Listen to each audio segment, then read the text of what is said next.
কি রে, তোর এত বড় সাহস, তুই চিঙ্কু মাস্টারের গায়ে হাতে দেখা দাস? এই তুই জানিস আমি কেটা? I M A Chinku master, only one person, powerful. এক থাপড় দিয়ে তোর দাঁত ভেঙে দিয়ে পারি। তুই চিনিস আমি কেটো? আমি কিন্তু কালো মাস্তানের ছোট ভাই। বেশি কথা কল এখন টেনে আসমু। ওর কাছে কিন্তু অল টাইম মেশিন থাকে। কি তুই চিঙ্কু মাস্টারের গয় দেখাস? যা দেখে নিয়ে যা। দাঁড়া। কিরে এই হুমন্দি মারছে তো? হ্যাঁ ভাই।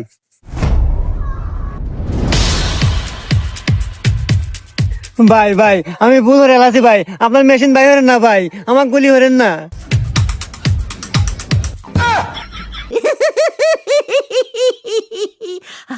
আচ্ছা ভাই, আপনি এই মেশিন বানালেন কে বলে? হ্যাঁ রে ভাই, এতে একবারে সহজ। ওই যে কলার ডোঙ্গা আছে না, হ্যাঁ। ওই কলার ডোঙ্গা আর ওই শাল পালের যে ললিপপ পাইপ দিয়ে দুকা দিয়া এই যে টিগার বানাচ্ছে। ও বন্দুক হয়ে গেছে। হ্যাঁ। আচ্ছা ভাই, পুলিশ ধরে না? না হ্যাঁ লাইসেন্স আছে।